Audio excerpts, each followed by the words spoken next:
2015 में इसी टॉपिक से एक जो प्रश्न आया वो इस प्रकार से है। इसके अनुसार एक सुदूर संवेदी उपग्रह पृथ्वी के पृष्ठ से 0.25 गुणा 10⁻6 मीटर ऊंचाई पर वृत्ताकार कक्षा में पृथ्वी का चक्कर लगा रहा है। यदि पृथ्वी की त्रिज्या 6.38 गुणा 10⁻6 मीटर है और स्मॉल जी बराबर 9.8 मीटर पर सेकंड स्क्वायर हो तो उपग्रह की कक्षीय चाल होगी। तो हमें क्या क्या चीजें दी हुई है, पृथ्वी के पृष्ठ से ऊंचाई जिसको हम h से रिप्रेजेंट करते हैं, एक वो दे दिया, पृथ्वी की त्रिज्या r दे दी, g की वैल्यू, तीन चीजें हमारे को दे रखी है। पहला है 0.25 गुणा 10⁻6 मीटर, 0.25 गुणा 10⁻6 मीटर। पृथ्वी की दी है 6.38 गुणा 10⁻6 मीटर, इसको सामान्यतः 6.4 देते हैं लेकिन प्रश्न में हमें दी हुई है, और इसका मान है 9.8 मीटर पर सेकंड स्क्वायर। तो हमें क्या पूछ रहा है, यह पूछ रहा है उपग्रह की कक्षीय चाल यानी कि VO ऑर्बिटल वेलोसिटी जो होती है उसे हमको क्या करना है, ज्ञात करना है। काफी आसान प्रश्न है, डायरेक्ट सीधे फार्मूला लगाना है। आप जानते हैं क्योंकि कक्षीय चाल का फार्मूला होता है VO बराबर होता है √GME। यदि पृथ्वी है तो पृथ्वी का लेंगे, कोई और ग्रह होता तो उसका लेते GM/R। अब ये R क्या होता है इसको समझिए। हमने कहा ये हमने एक पृथ्वी बनाई, ये हमने एक पृथ्वी बना ली और ये पृथ्वी की त्रिज्या आप जानते हैं ये वाली कितनी होती है, R। और इसके बाहर एक कोई सैटेलाइट यानी कि उपग्रह इस प्रकार वृत्ताकार पथ पर गति कर रहा है। तो मान लेते हैं उपग्रह यहां पर है, तो यहां से लेके यहां तक की जो दूरी होती है इस दूरी को ही हम स्मॉल r से रिप्रेजेंट करते हैं। और आप देखिए यह दूरी क्या है, यहां से लेके यहां तक की दूरी तो है कैपिटल R, और ये पृथ्वी का पृष्ठ है, पृष्ठ से लेके यहां तक की दूरी को हम h से रिप्रेजेंट करते हैं। इसका अर्थ है कि यहां हम r बराबर होता है कैपिटल R प्लस h के बराबर लेते हैं। तो इसको चाहे इसमें यदि रख दें तो क्या आ जाएगा, VO बराबर √GME/RE प्लस h, ऐसे लिखा जा सकता है। अब देखिए प्रश्न में ध्यान दीजिए, तो हमें h की वैल्यू दी है, r की वैल्यू दी है, तो h और r तो हमको पता चल गया, लेकिन हमें स्मॉल g की वैल्यू दी है उसने, जबकि स्मॉल g इस फॉर्मूले में कहीं पर भी नहीं आ रहा है और न इसने हमें पृथ्वी का द्रव्यमान दिया है। कैपिटल G की वैल्यू तो हम जानते हैं 6.67 × 10⁻11 होती है, लेकिन ME की वैल्यू नहीं पता है, तो इसको हम स्मॉल g में कन्वर्ट करेंगे। कैसे करेंगे, आप संबंध जानते हैं, स्मॉल g और कैपिटल G में संबंध होता है, स्मॉल g बराबर होता है GME/RE²। इसका अर्थ है यहां से यदि मैं वैल्यू निकालूं GME तो इसकी इधर गुणा कर दे तो स्मॉल g RE² के बराबर होगी। GME का ये वाला मान यहां पर यदि रख दें तो क्या आ जाएगा, इस वाले फार्मूले में ऑर्बिटल वेलोसिटी बराबर आ जाएगी √GME का मान कितना आ गया, स्मॉल g RE² बटे नीचे क्या आ गया, RE प्लस H। तो अब ये सारी वैल्यूज यदि पुट कर दें तो वैल्यू निकल जाएगी हमारी। क्या रखेंगे, ये बराबर आ गया स्मॉल g का मान 9.8, RE का मान आपको दिया है 6.38 गुणा 10⁻6 बटे नीचे फिर से RE है, ये ऊपर स्क्वायर है ध्यान रखिएगा, नीचे आ गया RE की वैल्यू फिर से रखेंगे 6.38 गुणा 10⁻6 प्लस स्मॉल h की वैल्यू हमें दी है 0.25 गुणा 10⁻6, 0.25 गुणा 10⁻6। इन सबको जब सॉल्व करेंगे तो हमारा मान जो लगभग निकल के आता है वो तो 7.76 गुणा 10�3 मीटर, यानी कि जो उसकी कक्षीय चाल होगी, यानी कि इस कक्षीय चाल जो इस प्रकार से गति कर रहा है, ये वेग है v, ये इसी को कहते हैं इसकी कक्षीय चाल। इस वृत्ताकार कक्षा पर जो जिस वेग से गति कर रहा है वो इसकी कक्षीय चाल है, उसका मान 7.76 गुणा 10�3 मीटर के बराबर है। अब हम प्रश्न में देखें तो ये किलोमीटर में दे रहा है, ये मीटर पर सेकेंड आएगा, तो ये किस में आ रहा है, किलोमीटर में आ रहा है। तो किलोमीटर में करने के लिए आप जानते हैं 10⁻3 या 1000 से भाग देते तो ये कट जाएगा, यानी कि 7.76 किलोमीटर पर सेकेंड। तो उसकी जो चाल होगी वह 7.76 किलोमीटर पर सेकेंड के बराबर होगी।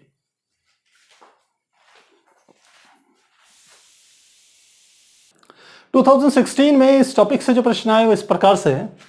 इसके अनुसार पृथ्वी के पृष्ठ से कितनी ऊंचाई पर गुरुत्वीय विभव और गुरुत्वीय त्वरण G के मान क्रमशः -5.4 गुणा 10�7 जूल पर किलोग्राम और 6.0 मीटर पर सेकंड स्क्वायर होते हैं। पृथ्वी की त्रिज्या दी है 6400 किलोमीटर लीजिए। तो हमें क्या निकालना है, पृथ्वी से कितनी ऊंचाई पर, यानी कि हमें h की वैल्यू को क्या करना है, कैलकुलेट करना है। हमें क्या क्या दे दिया, गुरुत्वीय विभव जिसे हम v से रिप्रेजेंट करते हैं उसका मान दे दिया -5.4 गुणा 10 की घात 7, -5.4 गुणा 10 की घात 7 जूल पर किलोग्राम, ये हो गया जूल पर किलोग्राम, किलोग्राम स्क्वायर है। और गुरुत्वीय त्वरण स्मॉल जी की वैल्यू भी हमको दे दी, ये दे दी हमारे को 6.0 मीटर पर सेकंड स्क्वायर होगी। साथ में क्या दिए, पृथ्वी की त्रिज्या आर ई की वैल्यू हमको दी है 6400 किलोमीटर, तो इसको मीटर में बदल लेंगे तो 6400 गुणा 10 की घात 3 मीटर के बराबर होगी। तो ये प्रश्न हमें सॉल्व करना है। तो इस प्रश्न को सॉल्व करने के लिए हमको दो फॉर्मूले चाहिए, एक विभव का फॉर्मूला और एक ऊंचाई के साथ गुरुत्वीय त्वरण में जो परिवर्तन होता है उसका फॉर्मूला। तो विभव का फॉर्मूला होता है v equal to minus G M upon small R, और स्मॉल जी का फॉर्मूला आप जानते हैं वो होता था g equal to G M E upon R E square, ये होता था। लेकिन ये तो पृथ्वी के तल पर होता था, पृथ्वी के सतह पर जो पृथ्वी के केंद्र से दूरी होती थी वो होती थी आर ई। लेकिन यदि ऊंचाई पर ले जाएं तो गुरुत्वीय त्वरण g के मान को हम g डैश से प्रदर्शित कर सकते हैं, और ऊंचाई जैसे जैसे बढ़ेगी तो उससे हम रिप्रेजेंट करते हैं स्मॉल आर से। अब इसको यदि डायग्राम से समझें तो किस प्रकार से हो गया, ये पृथ्वी हो गई, ये पृथ्वी का केंद्र हो गया, पृथ्वी के केंद्र से सतह तक की जो डिस्टेंस है वो क्या हो गई आर ई, और यहां से हम इतनी ऊंचाई पर लेंगे, मान लेते हैं ए बिंदु पर, तो ए बिंदु से यहां तक की जो दूरी होगी वो क्या होगी स्मॉल आर, और स्मॉल आर बराबर क्या होगी, यदि इस डिस्टेंस को यहां से लेके यहां तक की दूरी को मैं h मान लूं तो यानी कि r बराबर किसके हो जाएगी, ये हो जाएगा आर ई प्लस एच के बराबर होगी। तो इन दोनों फॉर्मूलों को यदि मॉडिफाई करें तो ये बराबर हो जाएगा minus G M upon R E plus H, और यह भी हो जाएगा जी एम ई या जी एम अपॉन हमारे पास क्या आ जाएगा ये आर स्क्वायर होता था, small G M E upon R E square होता था तो आर स्क्वायर है, तो ये साथ में क्या आ जाएगा, ये हो जाएगा आर ई प्लस एच का स्क्वायर। ये दोनों हमारे पास आ गए। अब हम क्या कर रहे हैं, ये हमारे पास मान लेते हैं समीकरण 1 है, ये समीकरण 2 है, तो हम यहां पर समीकरण 1 में भाग दे रहे हैं समीकरण 2 का। तो समीकरण 1 का बायां पक्ष क्या है v, तो v अपॉन इसका बायां पक्ष क्या है g डैश बराबर इसका बायां पक्ष क्या है minus G M upon R E plus H, और इसका बायां पक्ष कितना है, ये है G M upon R E plus H का स्क्वायर। तो देखिए जी एम से जी एम कट गया, आर ई प्लस एच से दो में से एक घात कट गया जाएगी, तो क्या आ गया v अपॉन जी डैश बराबर आर ई प्लस एच, हर के भी हर में है तो अंश में चली जाएगा, यानी कि यह क्या गया आर ई प्लस एच। और आप देख रहे हैं माइनस का निशान है तो माइनस हम यहाँ लगा देते हैं। हमें किसकी वैल्यू चाहिए, हमें तो केवल h की वैल्यू चाहिए, तो यानी कि हम एक काम यदि सीधे वैल्यूज में पुट कर दें तो देखिए हमारे पास v की वैल्यू दी है -5.4 गुणा 10 की घात 7, -5.4 गुणा 10 की घात 7 बटे ये जो g है वो हमने कहा g डैश है, तो g डैश का मान कितना है 6, ये हमने रख दी, इसको हम इधर है माइनस, ये हो गया आर ई प्लस एच, तो आप समझ सकते हैं माइनस से ये वाला माइनस कट गया, 6 से यदि भाग दें तो 6 नीम 54 यानी कि 0.9 गुणा 10 की घात 7, और ये h हमें चाहिए, आर ई को इधर ले आए तो ये क्या हो जाएगा प्लस, ये इधर आके माइनस का आर ई हो जाएगा, आर ई बराबर क्या हो गया h के, आर ई यानी कि पृथ्वी की त्रिज्या हमें दी है 6400 गुणा 10 की घात 3, ये 3 है, इसको भी यदि हम 10 की घात 7 में कन्वर्ट कर लें तो क्या आ जाएगा ये हमारा, या फिर आप पृथ्वी की त्रिज्या जानते हैं 10 की घात 6 के रूप में होती है, तो इसको ऐसे लिख सकते हैं 3 यानी कि 6.4 गुणा 10 की घात 6 मीटर, और इसको भी 10 की घात 6 में करेंगे तो ये हो जाएगा 90 गुणा 10 की घात 6 माइनस ये हो जाएगा 6.4 गुणा 10 की घात 90 नहीं 9 आएगा, क्योंकि हमने 1 करा ना, तो 10 से मल्टीप्लाई करेंगे तो 9.0 आ जाएगा, और ये 6.4 गुणा 10 की घात 6 मीटर की वैल्यू यहाँ पर रखें, 6.4 गुणा 10 की घात 6, ये किसके बराबर होगा h के, तो 9 में से 6.4 यदि घटाएंगे तो 6, ये हो गया 0.6, 2.6 मल्टीप्लाई 10 टू द पावर 6, ये क्या होगी h। इसका अर्थ है जो वस्तु है ये 2.6 गुणा 10 की घात 6 मीटर की ऊंचाई पर स्थित होगी। तो इस हिसाब से इसका आंसर देखा जाए, लेकिन आंसर हमारे को दिया है किलोमीटर में दिया है, तो हम क्या करेंगे कि 10 की घात 3 का इसमें भाग दे देंगे। तो कैसे करते हैं, ये है h बराबर है 2.6 गुणा 10 की घात 6 मीटर, यानी कि 2.6 गुणा 10 की घात 3 कर दिया, किसमें बना दिया इसको किलोमीटर में, 3 की गुणा कर दें तो 2.6 में 1000 की गुणा करेंगे तो 2600 किलोमीटर आएगा, यानी कि 2600 किलोमीटर आया। इस हिसाब से प्रश्न देखें तो हमारा जो डी ऑप्शन है वो बिल्कुल सही है। तो इस प्रकार से इस प्रश्न को हल करें।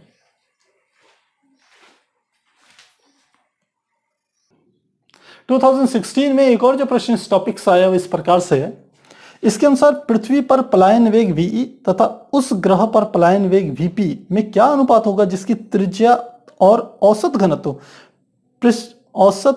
घनत्व पृष्ठ पृथ्वी की तुलना में दोगुने हैं। तो इसका कहने का अर्थ यह है कि यदि किसी ग्रह का त्रिज्या और जो घनत्व है वो पृथ्वी की तुलना में दुगने हों तो पृथ्वी तथा उस ग्रह के जो पलायन वेग है उसका अनुपात कितना होगा। तो पृथ्वी का पलायन वेग हमें क्या ज्ञात करना है, वीई, ध्यान रखिएगा वीई अपॉन वीपी। जब आप प्रश्न पढ़ें तो यह भी देखें कि किससे किसका अनुपात पूछा है। यदि वो वीपी अपॉन वीई पूछ लेता तो आपका आंसर बिल्कुल डिफर हो जाता। हमें क्या दिया है, उसने दिया है कि यदि पृथ्वी की त्रिज्या को मैं मान लूं आर ई और पृथ्वी का यदि जो घनत्व है उसको मैं रो ई से रिप्रेजेंट करूं तो ये कह रहा है प्लैनेट का जो त्रिज्या है यानी कि आर पी वह बराबर पृथ्वी की त्रिज्या की दुगनी है, यानी कि 2RE के बराबर होगी। सेकंड, हम कहें कि जो घनत्व की बात कर रहा है तो प्लैनेट का जो घनत्व होगा यानी कि आरपी, यानी कि उस ग्रह का जो घनत्व होगा, ग्रह को हम आरपी पी से रिप्रेजेंट कर रहे हैं, पी यानी कि प्लैनेट, तो वो पृथ्वी के घनत्व का यानी कि रो ई का भी कितना है, 2 गुना है। तो अब हमें क्या निकालना है, पलायन वेग निकालना है। आपको ध्यान होना चाहिए कि पलायन वेग का सूत्र होता है, पलायन वेग जिसे वी से रिप्रेजेंट किया जाता है वो होता है √2gm अपॉन, यदि पृथ्वी है तो gme अपॉन r के बराबर होता है। ये हमारा किसका होता है, पलायन वेग का फॉर्मूला। तो इस पलायन वेग के फॉर्मूले में आप देख रहे हैं हमें तो क्या दे रखा है, RE और ρe के बारे में बताया हुआ है, घनत्व के बारे में। तो RE तो है, यदि पृथ्वी के संदर्भ में कहा जाए तो ये RE ये ME हो जाएगा, लेकिन यहां पर कहीं पर भी घनत्व तो नहीं आ रहा। तो इस वाले फार्मूले को हम घनत्व में परिवर्तित करते हैं। तो घनत्व में परिवर्तित करेंगे तो किस प्रकार से आ जाएगा, यहां हमारा हो जाएगा, चूंकि घनत्व बराबर होता है द्रव्यमान बटे आयतन, पृथ्वी का द्रव्यमान बटे पृथ्वी का कुल आयतन। तो ME बराबर क्या हो जाएगा, V की इधर गुणा कर दें तो यह आ जाएगा ρe इंटू V। और पृथ्वी कैसी है, एक गोला है, ग्रह गोले ही होते हैं, तो उसका आयतन क्या हो जाएगा, यह हो जाएगा ρe 4/3 पाई RE क्यूब के बराबर होगा। यानी कि ये हो गया 4/3, ये हो गया ρe, ये पाई भी लिख लेंगे, pi into ρe into RE cube. ये किसका मान आ गया, ये हमारा मान इसका निकल गया, यानी कि पृथ्वी का द्रव्यमान आ गया। इस मान को इस वाले फॉर्मूले में रखना है। तो क्या आ जाएगा, इस वाले फॉर्मूले में मान रखें तो क्या आ जाएगा, VE बराबर √2gme, तो 2/g इंटू ME का मान 4/3 पाई RE, 4/3 पाई RE का क्यूब इंटू ρe, इसके बराबर है। और नीचे साथ में क्या आ गया था, RE भी आ गया था, ऐसे लिख देंगे। तो यानी कि VE की वैल्यू क्या निकल गई, सॉल्व करें इसे तो यह आ जाएगा 4 दूनी 8/3, साथ में क्या है पाई, फिर है G, उसके बाद अब यहां से कटिंग करें तो RE से 2 में से 3 में से 1 घात कट जाएगी, यानी कि 2 बच जाएगी। तो पाई भी आ गया, ये कैपिटल G भी आ गया, साथ में क्या आ गया RE² इंटू ρe। ये हमारा निकल गया किसके लिए, पृथ्वी का लिए पलायन वेग, किसके पदों में, घनत्व के पदों में। तो ठीक इसी प्रकार से उसके लिए क्या हो जाएगा, हम कहें ग्रह के लिए क्या हो जाएगा, तो ये हो जाएगा VP बराबर, फॉर्मूला सेम रहेगा 8/3 पाई, कैपिटल G सेम रहेगा, ये RE की जगह हो जाएगा RP का स्क्वायर इंटू ρp आ जाएगा। हमें तो VE अपॉन VP ज्ञात करना है, VE अपॉन VP, तो इसमें इसका भाग दे देते हैं तो यह आ जाएगा VE अपॉन VP बराबर, दोनों अंडर रूट में है तो पूरा ही अंडर रूट में आ जाएगा। तो ऊपर भी क्या आ गया 8/3 पाई G RE² इंटू ρe, नीचे भी क्या आ गया 8/3 पाई कैपिटल G, यह आ गया RP² इंटू रो पी। तो देखिए 8/3 पाई जी से, तो 8/3 पाई जी ये कट गया। अब यह है आर ई स्क्वायर बटे रो आर पी स्क्वायर। तो अब यहां पर हम चले तो आर पी बराबर है 2RE के। तो यहां से यदि मैं इसको फॉर्मूले को निकालूं, आर पी को इसके नीचे ले जा लूं, तो क्या हो जाएगा आर ई बटे ये क्या चल जाएगा आर पी, और 2 को इधर ले जाऊं तो ये क्या हो जाएगा 1/2। तो आर ई बटे आर पी बराबर हो गया 1/2। तो ये आर ई बटे आर पी क्योंकि स्क्वायर है तो 1/2 का स्क्वायर आ जाएगा। तो क्या लिख लेंगे, यहां पर हमारा आ गया 1/2 का स्क्वायर। यहां है रो ई बटे रो पी, तो ये हमारा यहां पर दिख ही रहा है रो ई और रो पी। तो फिर रो ई को इसके नीचे ले जाएं तो रो ई बटे रो पी, 2 को इधर ले जा लेंगे तो क्या आ जाएगा 1/2। तो यहाँ रो ई बटे रो पी का मान 1/2 आ गया। तो इसका मान यहाँ पर रख लेंगे 1/2। तो जब इसे सॉल्व करेंगे तो यह आ जाएगा 1 क्योंकि ये तो स्क्वायर है तो 2 बाहर आ जाएगा, ये स्क्वायर नहीं है तो ये क्या आ जाएगा √2। तो लिखेंगे वी ई बटे वी पी की जो वैल्यू होगी 1/2 √2, यानी कि हम कह सकते हैं ये क्या होगी 1:2 के बराबर होगी। इस हिसाब से यदि आंसर देखें तो हमारा जो फर्स्ट आंसर है यानी कि ए विकल्प जो है वो बिल्कुल सही है। इस प्रकार से इस प्रश्न को हल करेंगे।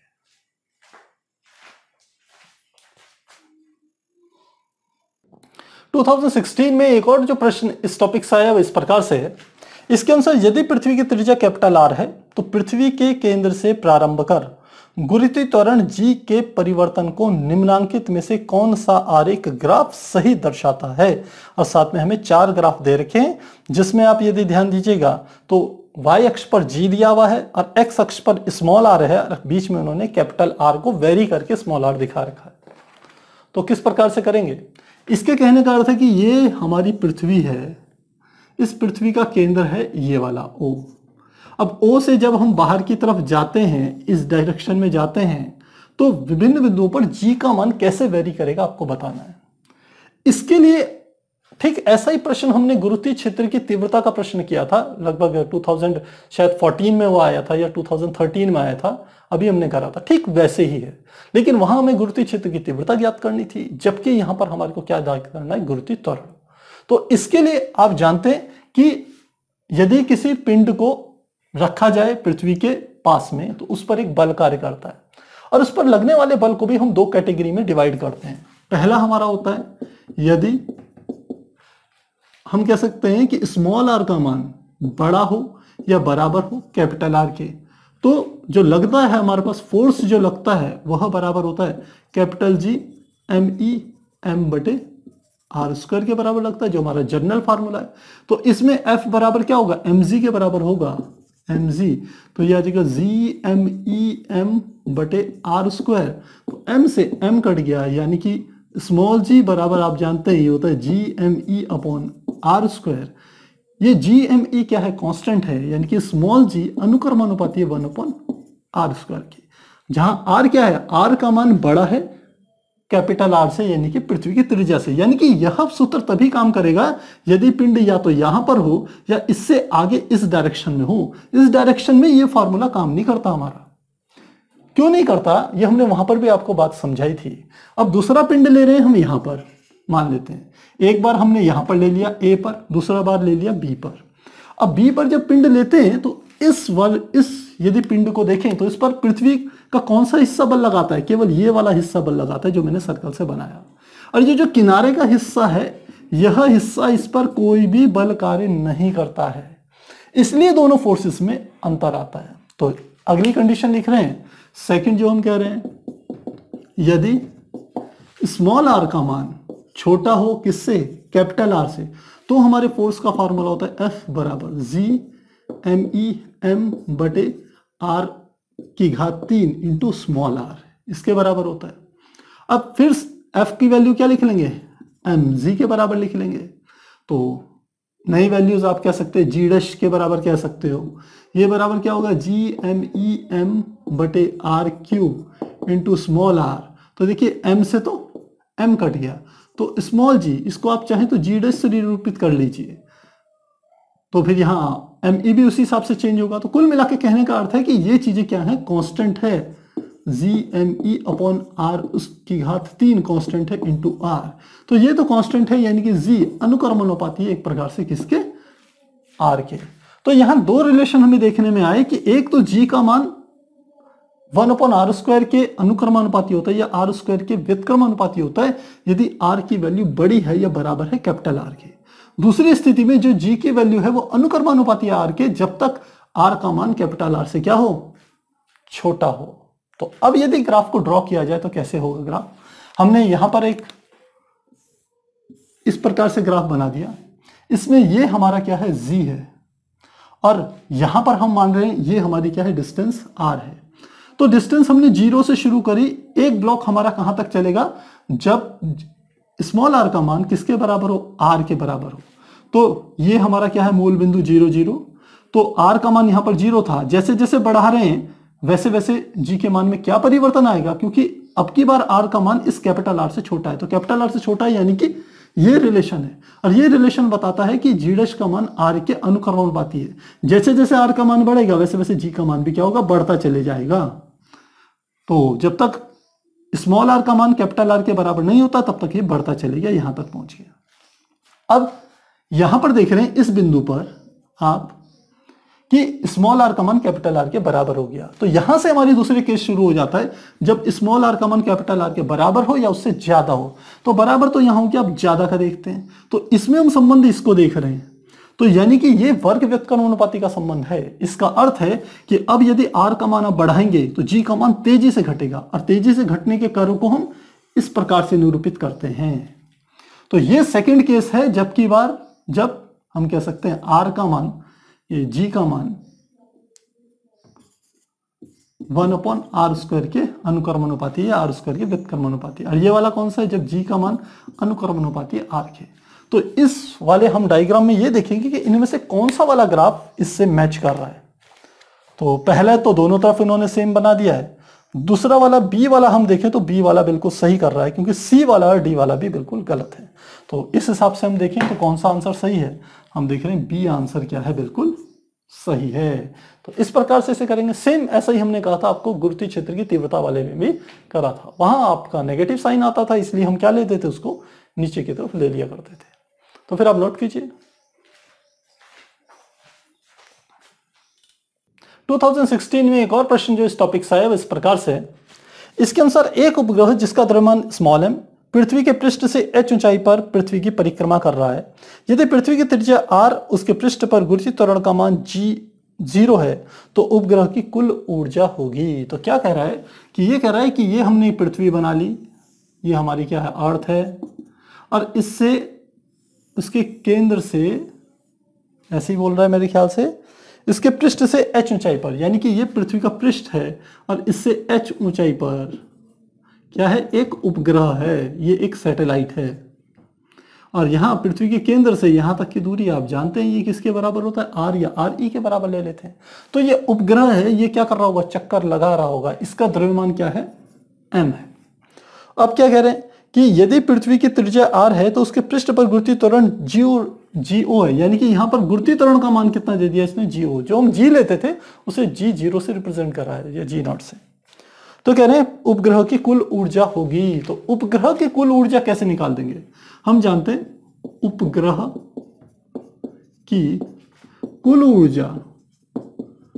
ऊर्जा यानी कि टोटल एनर्जी बराबर होता है Gm small m upon r के बराबर होता है, और वो होती है नेगेटिव में, साथ में यहाँ आता है 2r, ध्यान रखिएगा।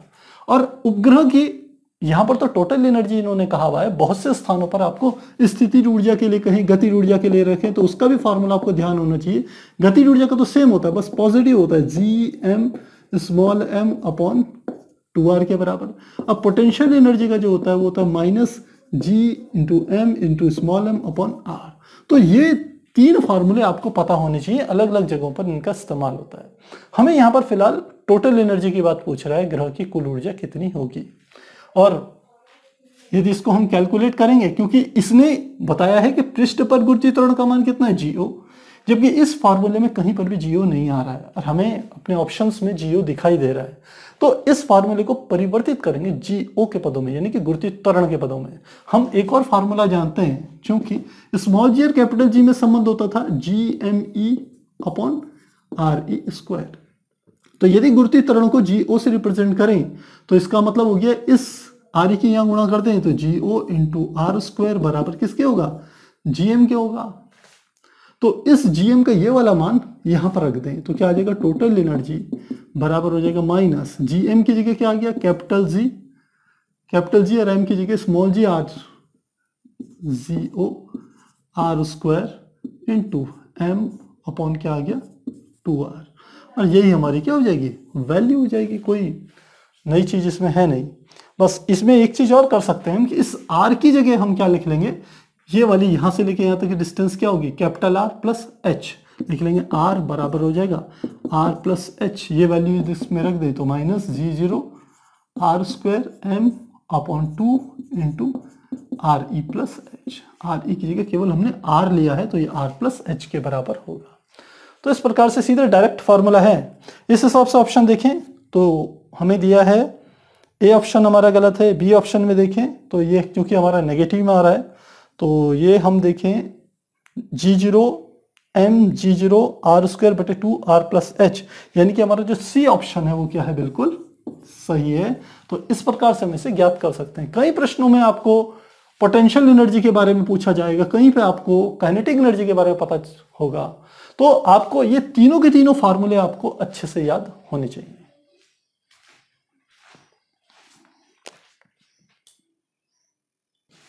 टू 2017 में इस टॉपिक से जो प्रश्न आए वो इस प्रकार से है। इसके अनुसार पृथ्वी के पृष्ठ से 1 किलोमीटर ऊंचाई पर गुरुत्वीय त्वरण का मान वही है जो पृथ्वी के भीतर d गहराई पर है, तब d की वैल्यू आपको ज्ञात करनी है। तो इन्होंने क्या कहा कि हम ये पृथ्वी ले ली हमने, ये कह रहे हैं पृथ्वी, ये पृथ्वी का केंद्र हो गया O, ये पृथ्वी का तल हो गया। तो पृथ्वी तल से हमने कुछ ऊंचाई ले ली, मान लेते हैं h ऊंचाई हमने ले ली। ये कहते हैं h ऊंचाई पर जो गुरुत्वीय त्वरण का मान होगा g, जिसको हम GH से रिप्रेजेंट करेंगे इस बिंदु पर, वो बिल्कुल बराबर है, किसके बराबर है, इस पृथ्वी तल से यदि गहराई पर निकालें, मान लेते हैं यहां पर आ गए तो ये जो यहां से लेकर के यहां तक की जो गहराई है इसको हम किससे रिप्रेजेंट कर रहे हैं, D से। जैसे ये हमारी क्या थी, H थी। तो इस बिंदु पर जो गुरुत्वीय त्वरण होगा जिसे हम GD से रिप्रेजेंट करेंगे, ये दोनों के दोनों मान बराबर हैं। ये कह रहा है GH बराबर है GD के। तो हमें क्या ज्ञात करना है, D की वैल्यू को कैलकुलेट करना है। इसके लिए आपको दो फॉर्मूले चाहिए होंगे कि पृथ्वी तल से h ऊंचाई पर गुरुत्वीय त्वरण के मान का फॉर्मूला तथा पृथ्वी तल से d गहराई पर गुरुत्वीय त्वरण के मान का फॉर्मूला। आपको यह भी पता है कि गुरुत्वीय त्वरण का मान, अधिकतम मान केवल पृथ्वी के पृष्ठ पर होता है। पृथ्वी से जैसे जैसे ऊंचाई पर जाते हैं तो भी गुरुत्वीय त्वरण घटता है, पृथ्वी तल के सतह से जैसे जैसे गहराई पर जाते हैं तो भी गुरुत्वीय त्वरण का मान घटता ही है। तो दोनों फॉर्मूले आपको पता होने चाहिए।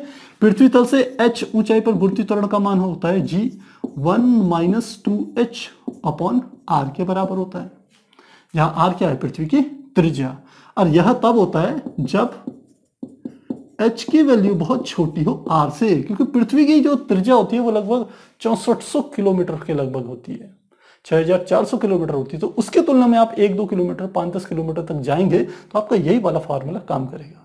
दूसरा फार्मूला जो हमारा होता है वो D गहराई पर होता है, GD होता है G1 - D अपॉन R के बराबर होता है। तो अब उसने क्या कहा कि ये दोनों आपस में बराबर हैं, तो ये दोनों आपस में बराबर हैं, तो इसका मतलब है इसका दायां पक्ष यानी कि G1 - 2h अपॉन R बराबर होगा G1 - D अपॉन R के। तो देखिए G से G कट गया, क्या आ गया, 1 - 2h अपॉन R बराबर 1 - D अपॉन R। इस 1 से 1 भी कट जाएगा, फिर क्या बच जाएगा, -2h अपॉन R और -D अपॉन R। तो माइनस से ये वाला माइनस भी कट जाएगा। तो क्या आ गया, यहां पर हम देखें तो 2h अपॉन R बराबर D upon R, 2h upon R बराबर D अपॉन R। तो D से R से R से R कट गया, तो D बराबर किसके आ गया, 2h के बराबर आ गया।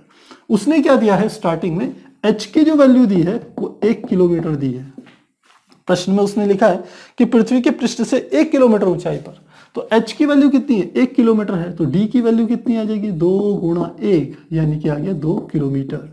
इसका अर्थ है कि जो गुरुत्वीय त्वरण का मान पृथ्वी तल से 1 किलोमीटर ऊंचाई पर होगा, यदि गहराई की तरफ खुदाई करें तो पृथ्वी तल से 2 किलोमीटर गहराई पर जाने पर गुरुत्वीय त्वरण का मान उतना ही प्राप्त होगा। तो इस प्रकार से हम इसे हल करेंगे।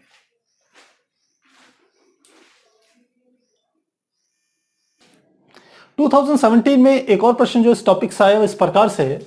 इनके अनुसार दो अंतरिक्ष यात्री अपने अंतरिक्ष यान से छूट जाने के पश्चात अंतरिक्ष में तैर रहे हैं, अतः वे दोनों, यानी कि कोई अंतरिक्ष यान था और उससे दो अंतरिक्ष यात्री बाहर आ गए और अंतरिक्ष यान मान लो चले गया। अब उस कंडीशन में क्या होगा, वो क्या कह रहे हैं कि एक दूसरे से समान दूरी पर तैरते रहेंगे, यानी कि उन दोनों के बीच की कुछ डिस्टेंस होगी और वो अंतरिक्ष में क्या कर रहे हैं, तैर रहे हैं। तो पहला ऑप्शन कह रहा है कि एक दूसरे से समान दूरी पर तैरेंगे, यानी कि उतने ही डिस्टेंस पर तैरते रहेंगे। दूसरा कह रहे हैं एक दूसरे के समीप आएंगे, यानी कि वो धीरे धीरे एक दूसरे के पास आएंगे। तीसरा कह रहे हैं एक दूसरे से दूर जाएंगे, यानी कि उनके बीच की डिस्टेंस बढ़ती चली जाएगी। और चौथा ऑप्शन कहेंगे उसी स्थान पर स्थिर रहेंगे, यानी कि जिस स्थान पर वो हैं वो वहीं पर ही रहेंगे। तो अब सोचिए कौन सा ऑप्शन सही होगा। देखिए उन दोनों के दोनों अंतरिक्ष यात्री यदि हैं, दोनों के दोनों यदि अंतरिक्ष यात्री हैं, पहला और दूसरा, वो फ्लोट कर रहे हैं अंतरिक्ष पे और इनके आसपास कोई दूसरा ऑब्जेक्ट नहीं है, तो इन दोनों के कुछ ना कुछ मासेस जरूर होंगे। इसका द्रव्यमान भी होगा, इसका द्रव्यमान भी होगा, इसका m1 होगा, इसका m2 होगा। तो इनके बीच में न्यूटन के सार्वत्रिक गुरुत्वाकर्षण के नियम के द्वारा बल तो लगेगा ही लगेगा। और बल का मान क्या होता है, हम जानते हैं F = G। पहले का m1 है तो m1 m2 बटे r स्क्वायर के बराबर होगा। और यदि यह बल लग रहा है, और आप जानते हैं ये बल कौन सा है, फोर्स ऑफ अट्रैक्शन का है, यानी कि ये एक दूसरे के समीप आएंगे, ये आकर्षण बल है। और यदि आकर्षण बल है तो ये एक दूसरे के समीप आएंगे। इसका अर्थ है कि जो बी ऑप्शन है कि एक दूसरे के समीप आएंगे, यह ऑप्शन सही है। वो एक दूसरे से दूर नहीं जाने वाले हैं क्योंकि उनके बीच में आकर्षण बल लग रहा है। उसी स्थान पर स्थिर रहेंगे जो ऐसा कहा है, ऐसा भी नहीं होगा। और तीसरा एक दूसरे से समान दूरी पर तैरते रहेंगे, तो ऐसा भी नहीं होगा। आकर्षण बल के कारण भले ही आकर्षण बल का मान कम होगा लेकिन वो धीरे धीरे एक दूसरे के समीप आएंगे। तो इस प्रकार से हम इस प्रश्न को हल करेंगे।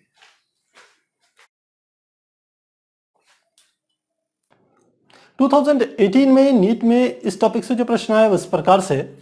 इसके अनुसार यदि सूर्य का द्रव्यमान 1/10 गुना हो जाए तथा सार्वत्रिक गुरुत्वाकर्षण स्थिरांक परिमाण में 10 गुना हो जाए तो निम्नलिखित में से कौन सा कथन सही नहीं है। तो क्या क्या इन्होंने दो बातें कही है। सूर्य का द्रव्यमान 1/10 गुना हो जाए, यानी कि मास ऑफ सन मान लेते हैं प्रारंभ में क्या है ms, और बाद में जो है यानी कि m डैश जो है वो इसका क्या हो जाए 1/10 हो जाए, तो m डैश बराबर ms/10। यही कह रहा है 1/10 गुना हो जाए। सार्वत्रिक गुरुत्वाकर्षण स्थिरांक जिसको हम कैपिटल जी से निरूपित करते हैं वह उसमें भी परिवर्तन हो जाए, जो नया होगा वो जी डैश होगा। और वो कितना हो जाए कि गुरुत्वाकर्षण स्थिरांक परिमाण में 10 गुना हो जाए, यानी कि क्या हो जाएगा 10g हो जाए। तो ये दो चेंजेस हमने क्या कर दिए इसे यहां पर ले आए हैं। अब क्या कह रहे हैं कि निम्नलिखित में से कौन सा कथन सही नहीं है। पहला, पृथ्वी पर सरल लोलक का आवर्तकाल कम हो जाएगा। पहली बात, सरल लोलक का आवर्तकाल t बराबर होता है अंडररूट, ये होता है 2 पाई अंडररूट l/g, इसके बराबर होता है।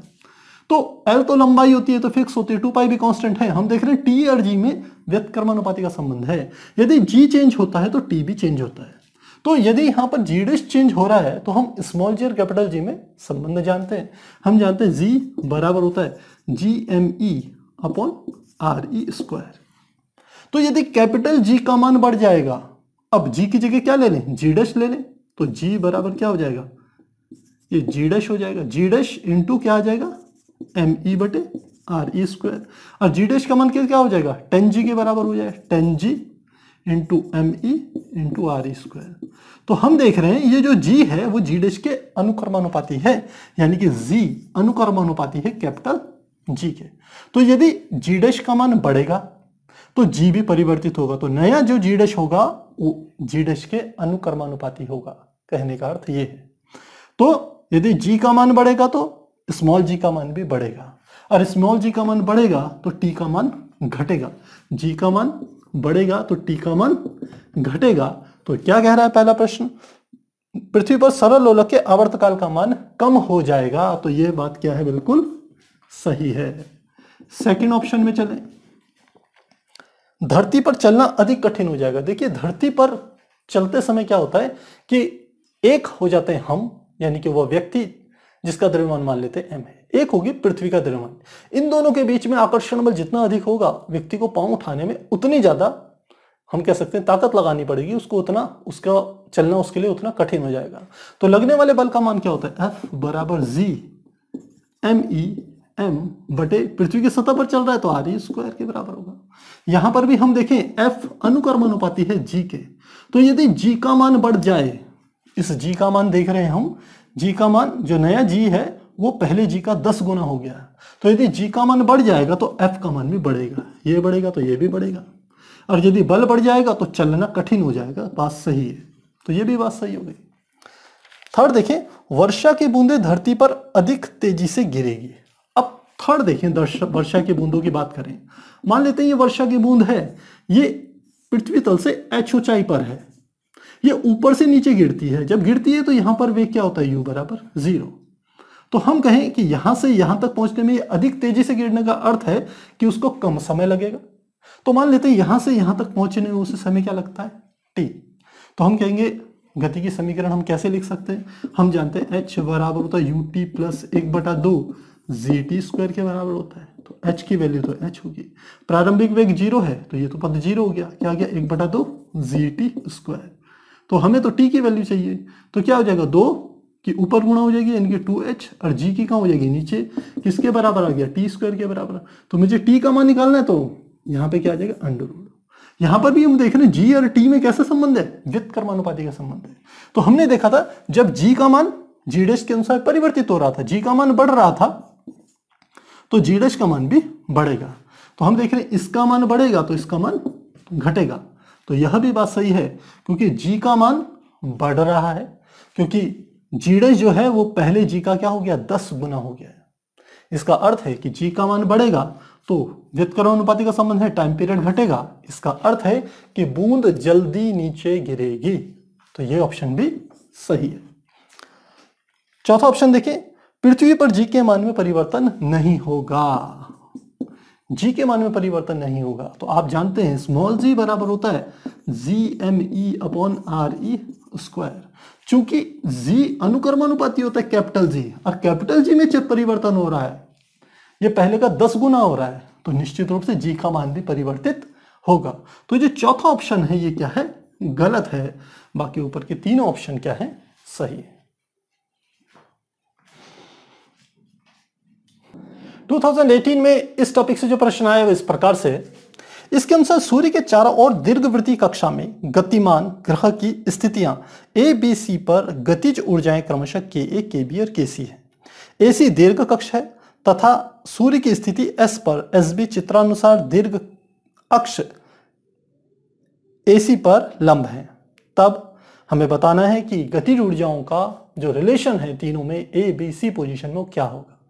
तो डायग्राम बना लेते हैं। ये हमारे पास एक दीर्घवृत्ताकार कक्षा है, इस प्रकार से हमने ले ली, और ये हमने एक पॉइंट ले लिया जहां पर कि इधर से एक अक्ष ऐसे जा रही है और एक अक्ष हमारी इस प्रकार से आ रही है।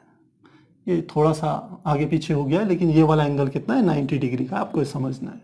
तो यहाँ पर ये क्या है, यहाँ पर सन है, ये 3 पोजीशन है, ये वाली पोजीशन है A, यहाँ पर है B और यहाँ पर है C।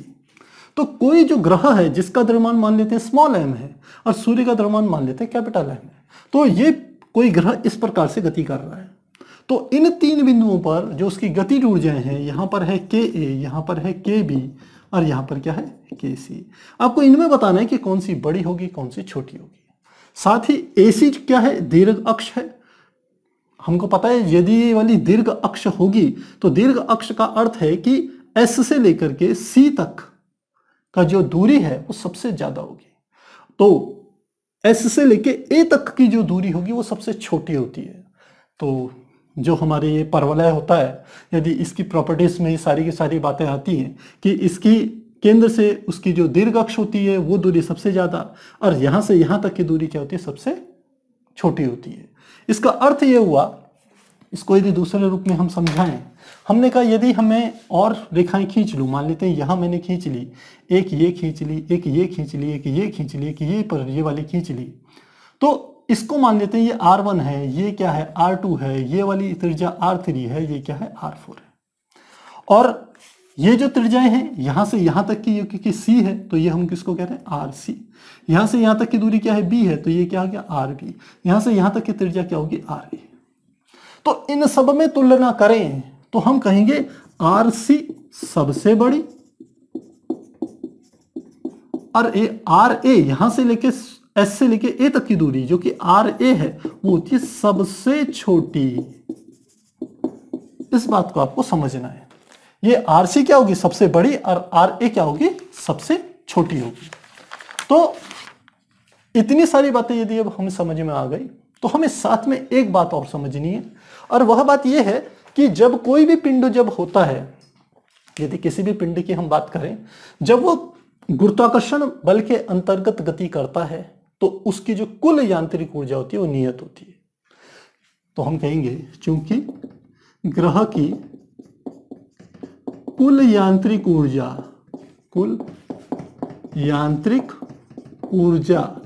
क्या होगी, नियत होगी, कांस्टेंट होगी। और यांत्रिक ऊर्जा किसका योग होता है, kinetic energy plus potential energy का योग क्या है, नियत है किसी ग्रह की। तो यदि कोई ग्रह ऐसे चक्कर लगा रहा है तो तीन बिंदु हैं ए बी सी।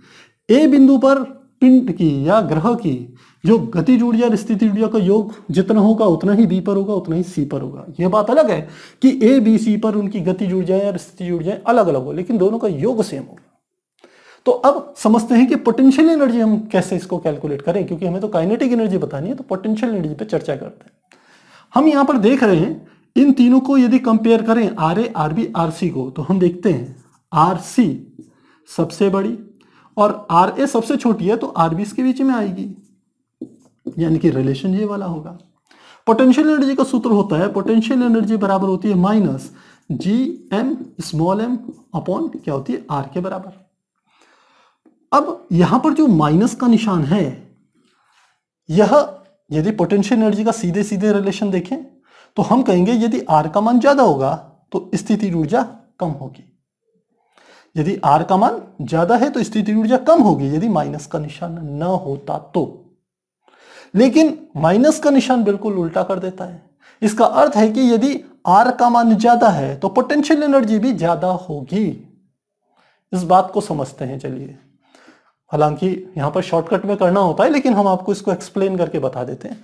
मान लेते हैं हम यहां पर पोजीशन ले रहे हैं, पहली स्थिति ले रहे हैं, एक एग्जांपल ले लेते हैं। यहां पर हमने कहा जी एम ई का मान मान लेते हैं 1 ले लेते हैं, तो हम एक ले रहे हैं, त्रिज्या ले रहे हैं R1 वो ले रहे हैं 100, और दूसरी त्रिज्या ले रहे हैं R2 वो ले रहे हैं 10। मान लेते हैं जी एम स्मॉल एम का मान क्या है 1, तो पोटेंशियल एनर्जी क्या हो जाएगी P1 बराबर 1 बटे माइनस में 1 बटे R1, ये R है ना, R1 का मान कितना आ गया 100, तो 1 में 100 का भाग देंगे तो क्या आ जाएगा माइनस क्या हो जाएगा 0.01। अब अगली कंडीशन हमने ले ली, R2 का मान 10 ले लिया, तो फिर से यही वाली सारी चीजें रखें तो P2 बराबर क्या आ जाएगा माइनस 1/10, यानी कि माइनस 0.1। अब खुद ही बताइए इन दोनों में से कौन सा बड़ा है। इन दोनों में से यदि देखा जाए तो यदि हमें कभी कंफ्यूजन हो तो सीधे संख्या रेखा बना दीजिए, ये 0 हो गया, ये +1, ये +2, ये +3 होता है, और इधर की ओर -1, ये -2, -3 इधर होता है।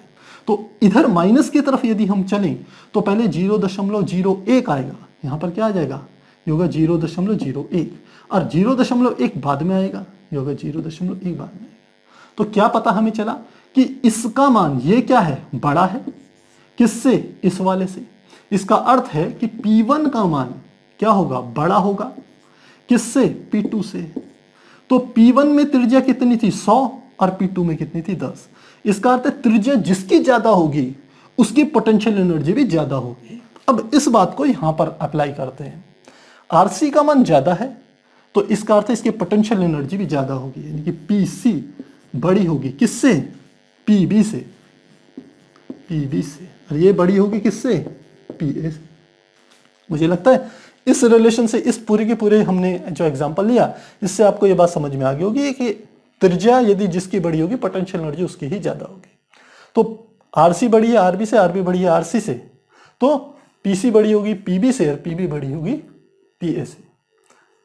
अब साथ में इस बात को समझिए, यहां पोटेंशियल एनर्जी और काइनेटिक एनर्जी और पोटेंशियल एनर्जी का योग क्या है, कांस्टेंट है। जिस ग्रह की जिस स्थिति पर स्थितिज ऊर्जा का मान ज्यादा होगा वहां पर गतिज ऊर्जा स्वतः ही क्या हो जाएगी, कम हो जाएगी। इसका अर्थ है पीसी का मान ज्यादा है तो काइनेटिक एनर्जी यानी कि केसी क्या हो जाएगी, छोटी होगी। पीबी का मान पीसी से छोटा था तो गतिज ऊर्जा जो होगी बी की वो केसी से बड़ी होगी यानी कि ये होगी के बी। और ठीक यहां पर भी ऐसे रिलेशन निकाल देंगे तो ये हो गया के ए। तो अब आप चाहे केसी बड़ा केसी छोटा होगा के बी से और के बी छोटा होगा के ए से, ऐसे लिखिए, या आप लिख सकते हैं के ए का मान बड़ा होगा के बी से और के बी का मान बड़ा होगा के सी से, ऐसे भी लिख सकते हैं। इस हिसाब से देखें कौन सा आंसर सही है। तो हम देख रहे हैं जो बी आंसर है के ए बड़ा होगा के बी से और के बी बड़ा होगा के सी से, वो बिल्कुल सही है, बी ऑप्शन बिल्कुल सही है। तो थोड़ा सा लॉजिकल है, ज्यादा नहीं है, आपको बस थोड़ा सा ये समझना होगा या माइनस के निशान के कारण क्या फर्क पड़ता है, काफी आसान।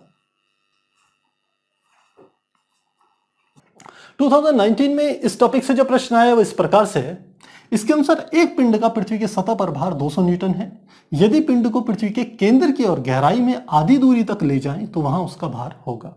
तो कैसे करेंगे इसको, हमें दिया है पृथ्वी की सतह पर भार यानी कि W का मान हमारे को दे दिया 200 न्यूटन और W बराबर किसके होता है, mg के होता है, और यह मान कितना दे दिया 200 न्यूटन। अब वो क्या कह रहा है, ये पृथ्वी है, ये इसकी क्या थी, सतह थी, यहां पर पिंड था रखा हुआ, तो उसका भार कितना था, ये था W। अब पृथ्वी का केंद्र यहां पर है और यहां से यहां तक की दूरी आप जानते हैं किसके बराबर है, आर के बराबर है। तो अब हम पिंड को अंदर की ओर लाए, और कितने अंदर की ओर लाए हैं, इसको यहां तक ले आए, और यहां से यहां तक की दूरी जो है ये कुल दूरी आरी की आधी है यानी कि आधी बटे 2, इतनी गहराई तक ले आए, यानी कि हम इसको ऐसे बना सकते हैं। अब तो इस बिंदु पर हमको बताना है उसका भार कितना होगा।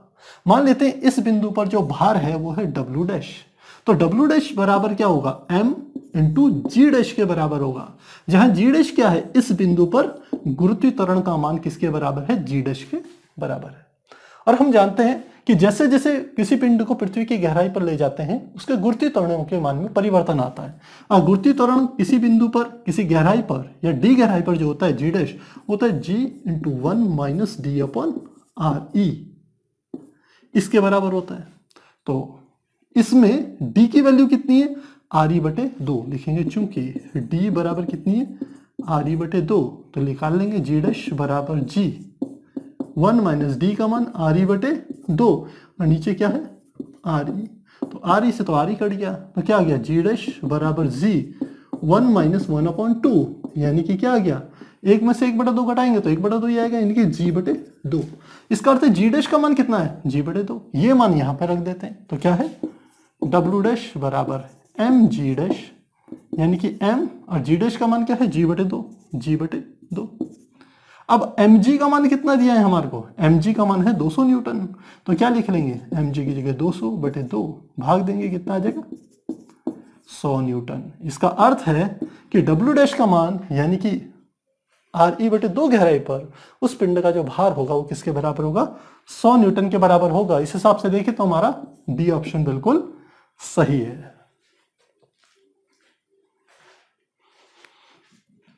तो 2019 में इस टॉपिक से एक और जो प्रश्न आया था वो इस प्रकार से है। इसके अनुसार किसी m द्रव्यमान के पिंड की पृथ्वी की सतह से h ऊंचाई ऊपर ले जाने में कितना कार्य करना पड़ेगा यदि h का मान पृथ्वी की त्रिज्या के बराबर है। तो कहने का अर्थ क्या है इसका, इसने कहा यह पृथ्वी है, मान लेते हैं इसकी सतह पर ये कोई पिंड है, तो यहां से लेके आप पृथ्वी के केंद्र तक की जो दूरी होती है वो पृथ्वी की त्रिज्या r के बराबर होती है। अब इस पिंड को यहां से ऊपर उठा करके हम इस बिंदु तक ले आए, और यहां से यहां तक की भी जो दूरी है वो किसके बराबर है, r के बराबर है। तो कहते हैं इस स्थिति में किया गया कार्य W किसके बराबर होगा। हम जानते हैं कि किसी पिंड पर को बल लगा करके यानी कि उस पर कार्य करके जब उसे क्षैतिज से ऊपर की ओर उठाया जाता है तो वह उसके अंदर स्थितिज ऊर्जा के रूप में संचित हो जाता है।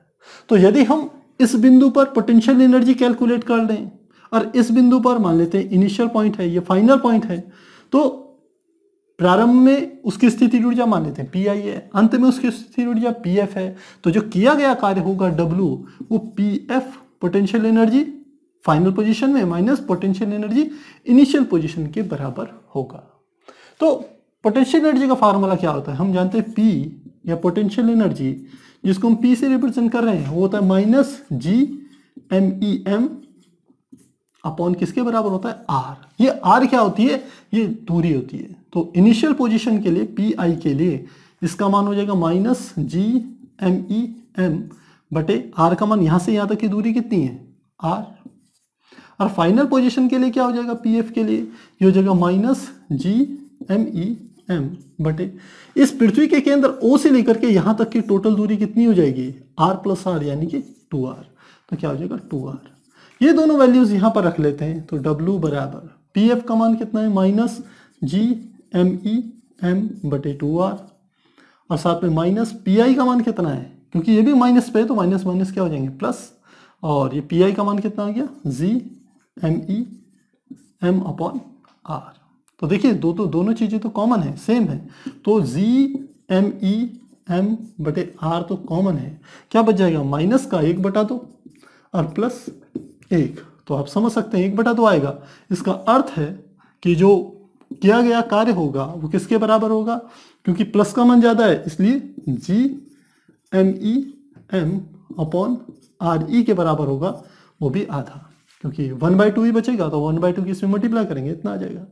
अब हम आंसर देख रहे हैं तो ये आंसर स्मॉल g के पदों में आ रहा है। देखिए तो इस कैपिटल G को स्मॉल g में परिवर्तित करेंगे तो हमारे पास फेमस फार्मूला होता है स्मॉल g और कैपिटल G में रिलेशन का। स्मॉल g बराबर होता है GME अपॉन RE स्क्वायर। यहां से GME का मान निकाल लीजिए तो इस RE स्क्वायर की यहां गुणा हो जाएगी, यानी कि स्मॉल g RE स्क्वायर के बराबर होगा। तो GME का ये मान यहां पर रख दें तो क्या आ जाएगा W इजिकल टू GME मतलब स्मॉल g RE स्क्वायर, साथ में क्या है स्मॉल m बटे 2 इंटू RE।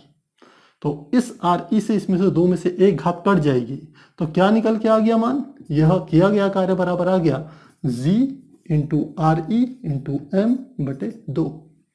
तो कौन सी वैल्यू सही होगी, ये इसमें बटे 2 इसमें आया है तो MGR बटे 2 वही है MGR बटे 2, यानी कि C ऑप्शन हमारा क्या है बिल्कुल सही है।